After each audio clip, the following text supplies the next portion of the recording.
Assalamualaikum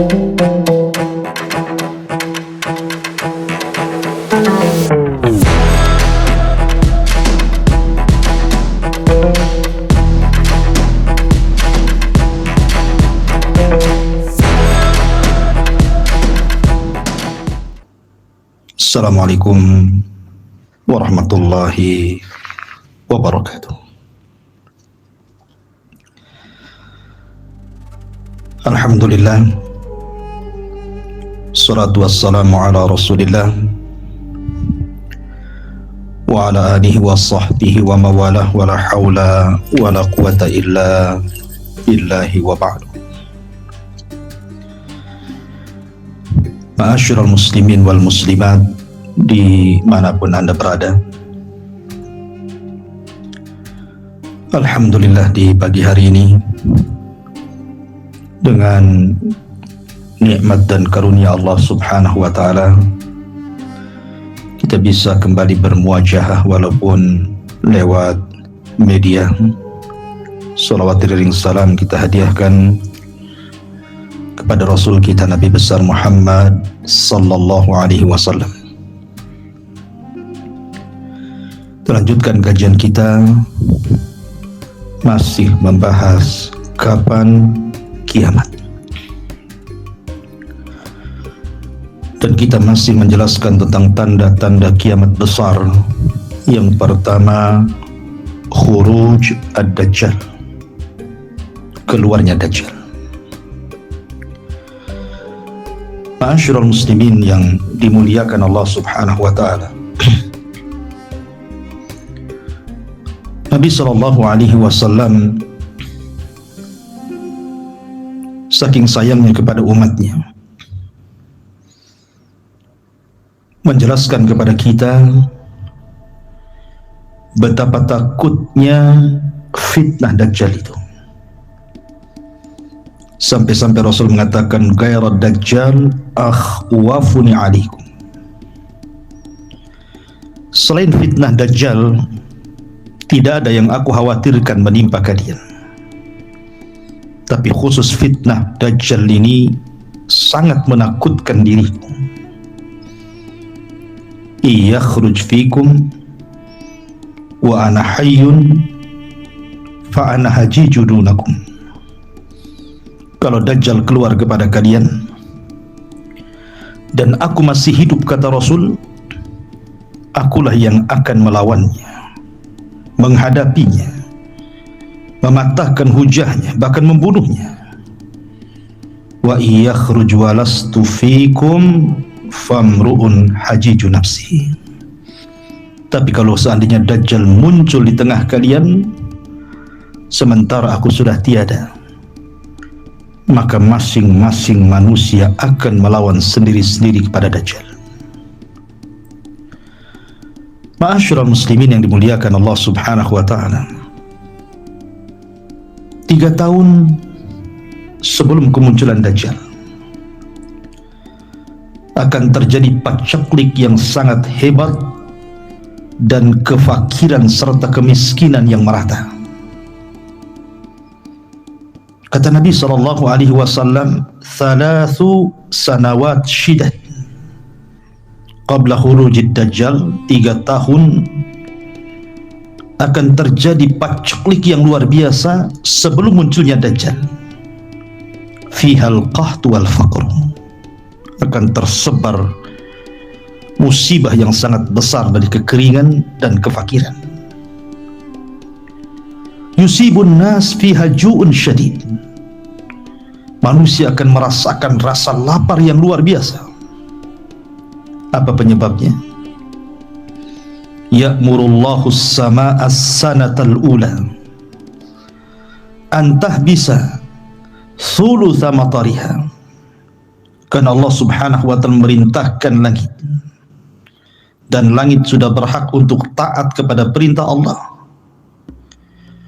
maka langit pun diperintah Allah untuk menahan hujannya selama atau sebanyak 2/3 langit. Wa ya'murul arda an tahbitha thulutha nabatiha. Bahkan bukan hanya langit Allah perintahkan untuk tidak turunkan hujan, tapi bumi pun Allah perintahkan wa huqqalaha an tuti'. Sudah berhak bumi mentaati perintah Allah, maka Allah tahan di bumi sepertiganya tidak ada tumbuh-tumbuhan sama sekali. Kering, kelontang, gersang, gundul, tidak ada satu rumput pun yang hidup. Tsumma ya'muru as-sama' fi sanati tsaniyah. Kemudian Allah perintahkan pada tahun kedua, fatahbisu thulutsai matariha wa ya'murul arda fatahbisa thulutsai nabatiha. Maka Allah perintahkan pada tahun kedua, 2/3 langit dilarang menurunkan hujannya, dan 2/3 bumi dilarang untuk menumbuhkan satu tumbuhan sekalipun. Tsumma ya'muru as-sama' fi sanati tsalitsah fatahbisu mataraha kullaha fala taqturu qitratan wa ya'muru al-ardha fatahbis nabataha kullaha fala tumbit hadra fala yabqa dhatu dhilfin illa halak illa masya Allah. Maka tahun ketiga, kata Rasul, Allah perintahkan langit untuk menahan, untuk tidak ada hujan satu tetes pun, satu langit.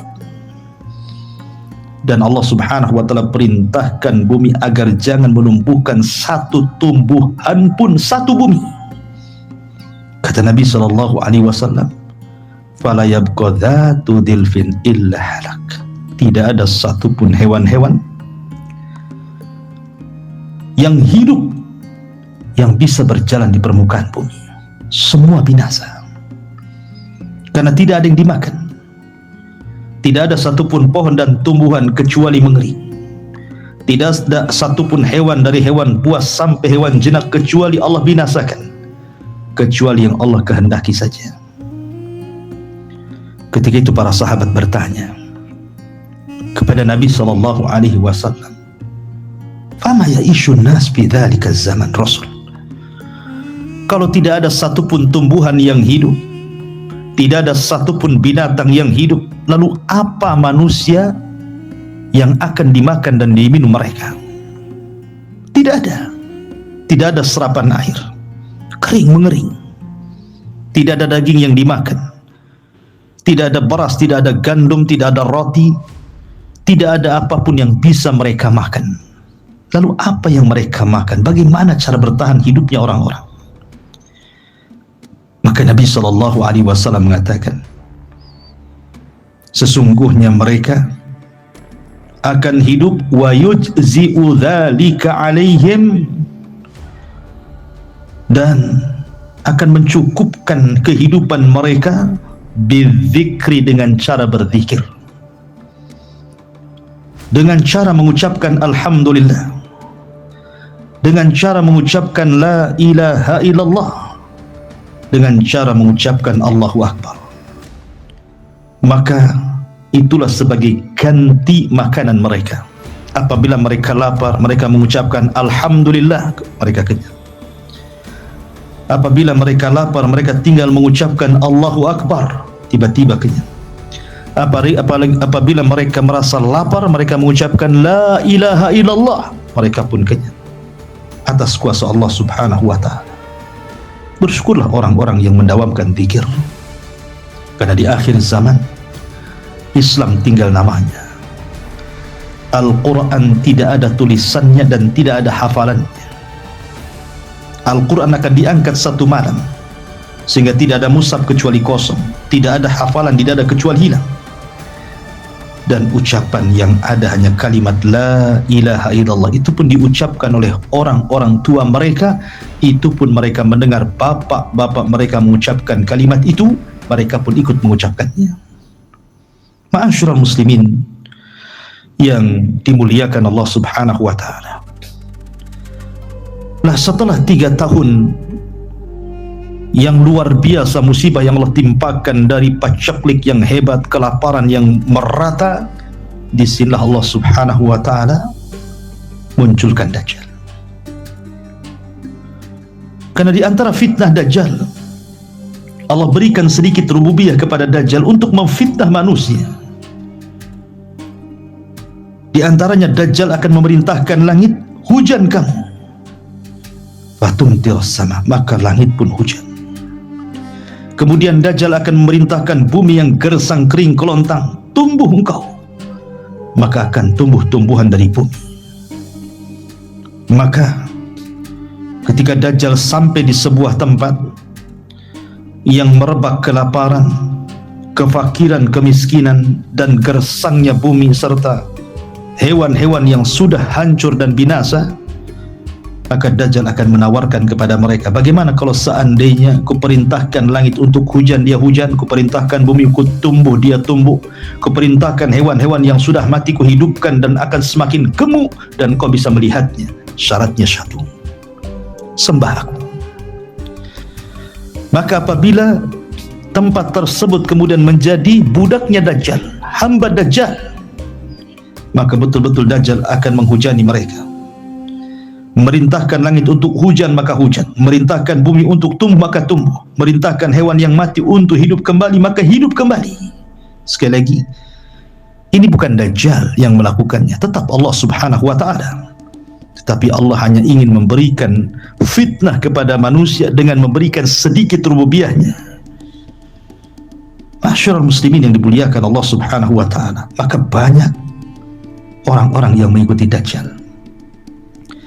Tapi sebaliknya, kalau dia melintasi sebuah daerah, disuruh untuk menyembah kemudian malah mendustakannya, disuruh beriman malah mengkufurinya, maka daerah tersebut akan tetap seperti itu.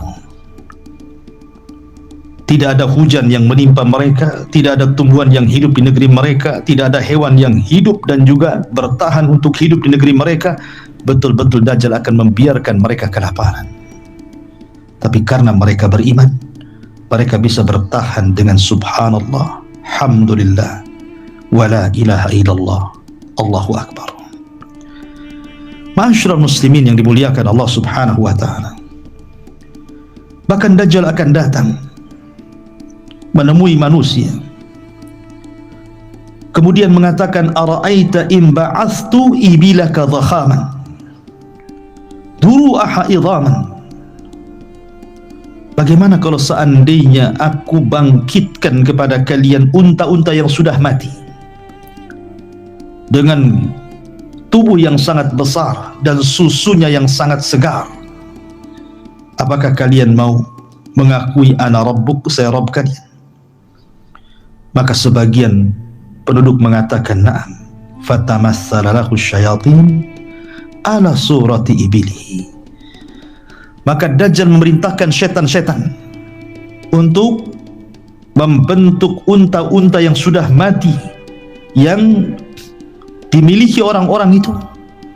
Kemudian unta itu akan hidup, kemudian akan mengalirkan air susu dan daging yang sangat besar, padahal itu jelmaan syaitan. Tetapi bagi yang kufur, maka mereka akan ditinggalkan kelaparan. Bahkan lebih hebat lagi, Dajjal akan mengundang masyarakat orang-orang kampung, kemudian akan mengatakan di hadapan orang kampung itu, ara'aita in ba'athtu abaka wabnaka wa man ta'rifu min ahlika ata'lamu anni rabbuk. Bagaimana pendapat kalian kalau seandainya ku hidupkan anakmu, bapakmu, ibumu, orang yang kau cintai, orang yang kau kenal? Maukah kau mengakui aku Rabbmu? Maka orang-orang mengatakan na'am, ya. Maka Dajjal merintahkan syaitan agar yang satu membentuk anaknya, yang satu membentuk bapaknya, yang satu membentuk ibunya, yang satu membentuk orang-orang yang disayanginya. Kemudian orang-orang yang seolah-olah dihidupkan Dajjal akan mendatangi keluarganya dan mengatakan, wahai anakku, wahai suamiku, wahai istriku, wahai orang tuaku, orang yang di hadapan kalian adalah Tuhan, sembahlah dia. Maka banyak orang-orang jahil, akhirnya mereka pun tunduk dan menyembah Dajjal, terutama kaum wanita. Ma'asyiral muslimin yang dimuliakan Allah subhanahu wa ta'ala, Dajjal akan berjalan ke sana kemari, membawa nahran yajriyan, membawa dua sungai yang mengalir. Yang satu dilihatnya tampak air yang sangat jernih bersih, dan sebelahnya terlihat sungai yang penuh dengan api yang menyala-nyala dan menyambar-nyambar. Kemudian Dajjal memerintahkan manusia, kalau kalian masuk ke sungai yang jernih yang bersih ini, maka kalian akan selamat. Kalau kalian masuk ke sungai api yang menyala dan menyambar-nyambar, kalian akan binasa. Apa kata Nabi sallallahu alaihi wasallam? Kata Nabi sallallahu alaihi wasallam, fa in adraka ahadun falyati an-nahra alladhi yarahu an-naran wal yughmid 'ainayhi thumma liyutati ra'sahu fayashrabu minhu fa innahu ma'un barid. Kata Rasul saking sayangnya dengan umatnya, kata Nabi SAW, kalau engkau melihat seperti itu yang ditampakkan Dajjal kepada kalian, datangilah sungai yang ada apinya, yang menyambar-nyambar, yang menyala-nyala. Pejamkan kedua mata kalian, kemudian tundukkan kepala kalian, minumlah dari air itu, karena sesungguhnya air itu adalah air yang sangat segar. Tapi kalau kalian masuk ke sungai yang sangat indah, yang sangat dingin, ketahuilah sesungguhnya kalian telah memasukkan diri kalian ke dalam api neraka. Begitulah fitnah Dajjal, kesana kemari membawa jannatu wan nar, surga dan neraka. Ma'asyiral muslimin yang dimuliakan Allah Subhanahu wa taala, Syekh Muhammad Ibn Utsaimin rahimahullahu ta'ala mengatakan, disebutkan bahwa saat awal mula Dajjal keluar, dia menyeru seolah-olah dia seorang da'i, mengajak manusia ke dalam Islam. Kemudian akhirnya setelah banyak pengikutnya, dia pun mengaku nabi. Setelah kemudian banyak pengikutnya, terakhir dia pun mengaku dirinya Tuhan. Dan tidak ada dosa yang lebih besar melebihi orang yang mengaku Tuhan. Dan Dajjal berbeda dengan Fir'aun yang mengaku Tuhan, berbeda dengan Namrud yang mengaku Tuhan, berbeda dengan Bukhtun Nasr yang mengaku Tuhan, berbeda dengan Dzunwas yang mengaku dirinya Tuhan. Karena Fir'aun, Namrud, Dzunwas, Bukhtun Nasr atau raja-raja yang mengaku dirinya mereka adalah Tuhan, mereka tidak diberikan sedikit pun dari rububiyah Allah. Mereka hanya bisa mengancam, kalau engkau tidak mengakui diriku Tuhan, maka mereka akan mengarahkan pasukannya untuk menghukumnya.